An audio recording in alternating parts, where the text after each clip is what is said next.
Olá! Vivemos um momento de grandes desafios.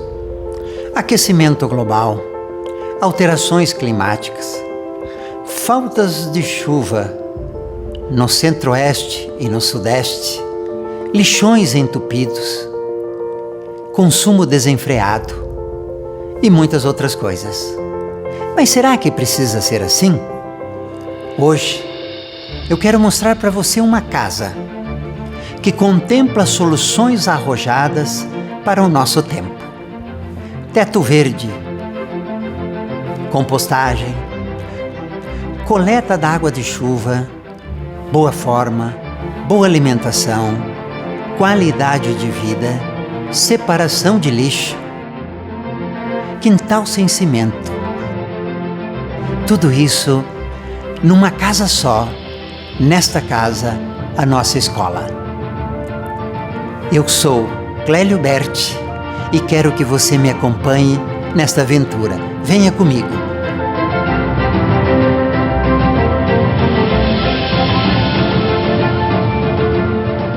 Começaremos lá em cima, no teto verde. O teto verde constitui, no princípio, na ideia de colocar plantas nos telhados. Plantações que você pode fazer em termos de horta ou em termos de outras plantas quaisquer, dependendo da sua intenção. Outra vantagem do teto verde é que ele modifica a temperatura da casa. Evidentemente, para você colocar um teto verde no seu telhado, você precisa verificar primeiro a estrutura, se esse telhado aguenta o peso. Para isso, existem sistemas, estratos vegetais que são mais leves que terra. Outro cuidado importante no teto verde é a impermeabilização. Se a impermeabilização não for bem feita com qualidade, os vazamentos, as infiltrações serão consequências naturais. No nosso teto verde aqui da escola, nós colocamos a telha e por cima da telha uma lona. Mesmo que a lona fure, ainda assim estamos em cima das telhas. E acima de tudo, ampliamos a massa verde do planeta. Quanto mais vegetais temos, maior a capacidade da natureza de reduzir o gás carbônico e ampliar a emissão de oxigênio. A região sudeste sofreu significativamente com a estiagem dos últimos 2 anos. A água, que era um elemento tão frequente, tornou-se escasso. Para enfrentar esses desafios, nós precisamos tomar outras atitudes. E na nossa casa, nós fazemos a captação da água da chuva. A chuva que cai no telhado vai para a calha. Da calha, esta chuva é canalizada para 2 caixas d'água aqui embaixo e 2 caixas d'água lá no telhado.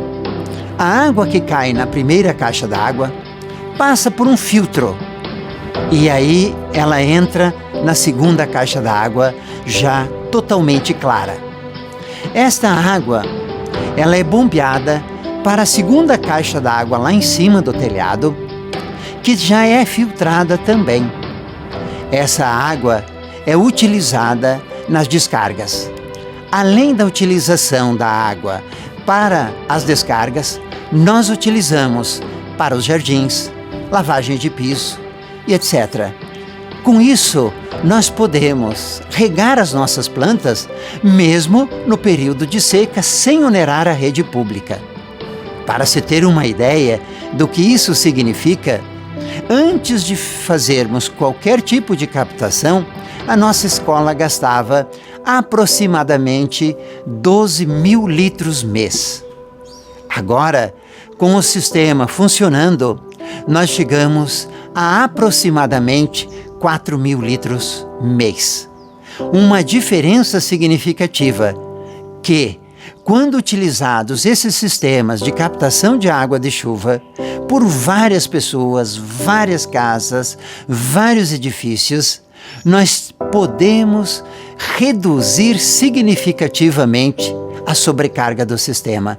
Podemos economizar muita água tratada utilizando esse sistema de captação da água da chuva. É muito importante nas construções de hoje que os quintais não sejam de cimento. Fazia-se antigamente esse tipo de construção, pois facilita a limpeza e esta era a maior justificativa. Entretanto, hoje as cidades grandes são bolsões térmicos. Na mesma região geográfica, uma cidade é muito mais quente que os seus arredores. A razão disso é o excesso de concreto, o excesso de cimento e a falta de massa verde. Cidades como Jaguariúna, cidades como Campinas, têm leis específicas para facilitar estes processos. Esse tipo de atitude vem de encontro de cidades sustentáveis.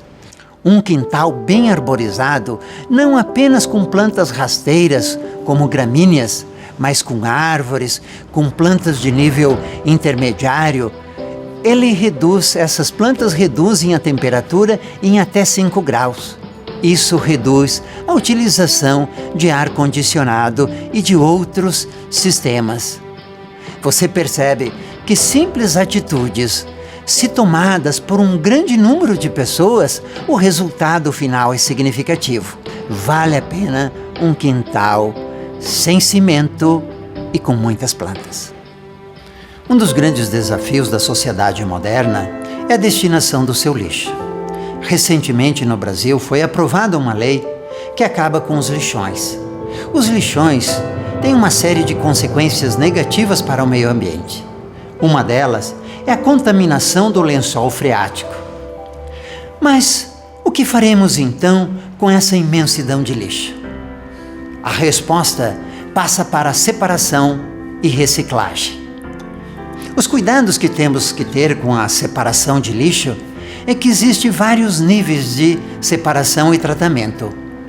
As pilhas, as baterias, as lâmpadas precisam de um tratamento separado e a destinação será feita em locais próprios, em postos que recebem esse tipo de material.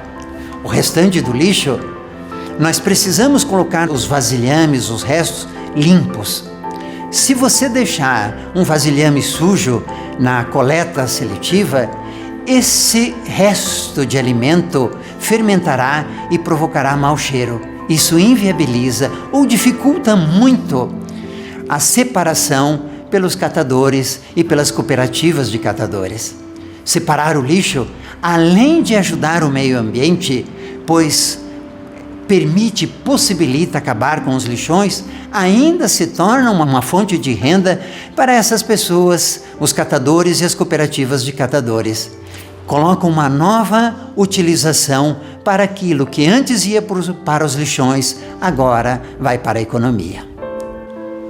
O que nós fazemos aqui na nossa escola é o sistema de compostagem. Todas as sobras de alimentos, as cascas de frutas, as cascas dos vegetais que utilizamos, nós utilizamos essas sobras para fazer a compostagem. Transformar lixo orgânico em adubo.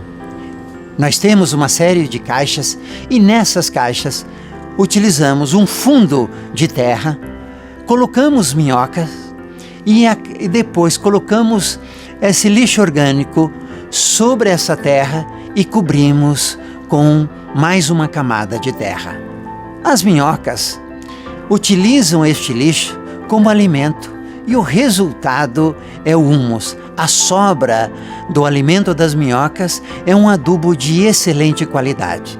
Esse adubo nós utilizamos para o nosso jardim, adubação das plantas aqui embaixo, adubação das plantas do teto verde, adubação da nossa hortinha e assim fechamos um ciclo interessante.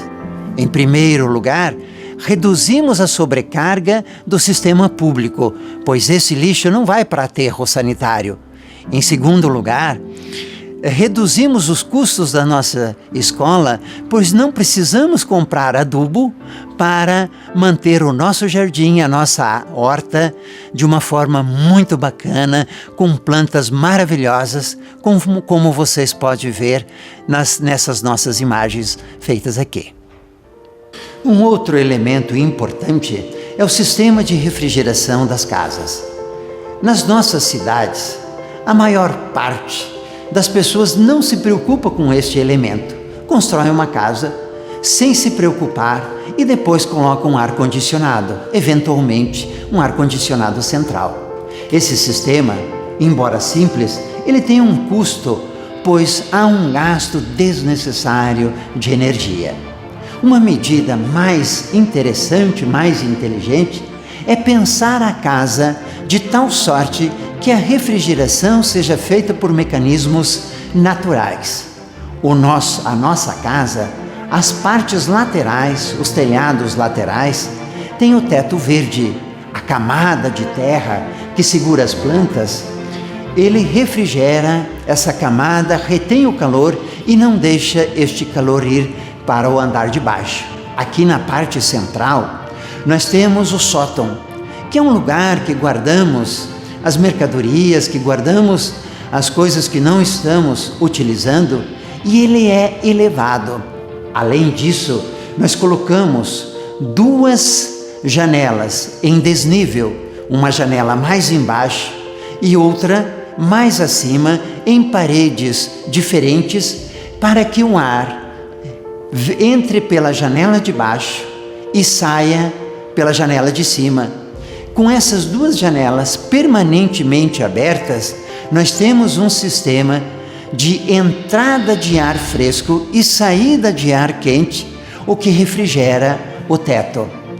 Na parte posterior da casa, onde bateria o sol da tarde, nós temos também uma cortina verde, uma cortina feita por plantas, em que o sol, em vez de bater na parede, esquentar a casa, o sol bate nas plantas e com isso mantém as paredes frescas.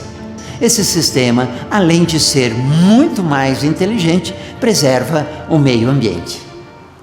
E para coroar toda essa estrutura, a captação de energia solar. É diferente você esquentar a água através do sol e célula fotovoltaica. Nesse sistema da célula fotovoltaica, transformamos a energia solar em energia elétrica. A lei brasileira hoje permite que haja uma interligação do sistema de produção de energia solar caseira com a rede pública. Significa dizer que em momentos de pico, sol forte, se a produção de energia for além do que a casa consome, o excedente vai para a rede pública e o relógio corre para trás. Nos momentos que você não tem sol, à noite, você reutiliza aquela energia que foi enviada para a rede pública. Um dos elementos fundamentais para esta saúde, para essa sustentabilidade humana, é a alimentação. Já dizia o pai da medicina: faça do seu alimento o seu remédio. Para que possamos fazer isso, é interessante e necessário que mudemos a nossa cultura alimentar. Hoje, a maioria dos restaurantes constroem o sabor através das gorduras, dos açúcares e dos amidos. Construir um sabor, entre aspas, com creme de leite, com manteiga, com amido, torna-se relativamente fácil e é o que os restaurantes fazem hoje. Entretanto, para que a alimentação seja bacana, nós precisamos que ela tenha pouca gordura, poucos açúcares e que tenha bastante cor. Sabemos que frutas, verduras, legumes e cereais devem ser a essência desta alimentação. Na minha cozinha, eu utilizo aproximadamente 30 especiarias diferentes, desde as mais comuns, como o alho, a cebola, passando pela cúrcuma, pelo curry, pelo cominho, pelo coentro e tantas outras. Com isso, eu crio pratos saborosos e saudáveis. Quando falamos em sustentabilidade, precisamos pensar no agente.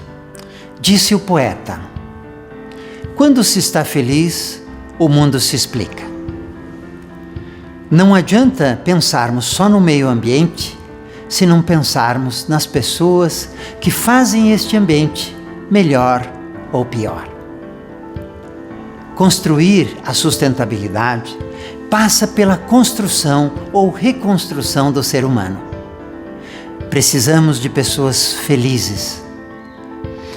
Um ser humano feliz, ela não cuida só do meio ambiente, mas cuida de si mesmo e cuida das outras pessoas. E é esse o nosso grande desafio. Para que possamos construir pessoas felizes, pessoas com condições de cuidar do meio ambiente, é preciso trabalharmos 3 elementos fundamentais: boa alimentação, boa forma e boas relações humanas. Cada ser humano tem as suas peculiaridades, e o que é bom para um pode não ser bom para o outro. Mas é importante que cuidemos não só do corpo físico. Quando trabalhamos com essas atividades comuns, cuidamos do físico, mas e das emoções e da mente.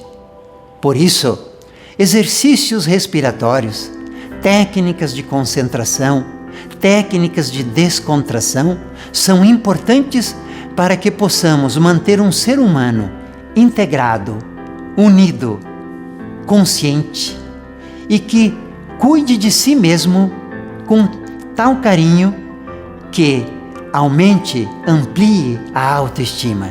Este ser humano, então, feliz, boa forma, cuidará do meio ambiente. Essa construção conjunta de ser humano, de meio ambiente, de sustentabilidade, essas relações estão integradas. Mas de nada adiantaria fazermos tudo isso se não tivéssemos relações humanas positivas, se o ambiente humano não fosse criativo, não fosse saudável.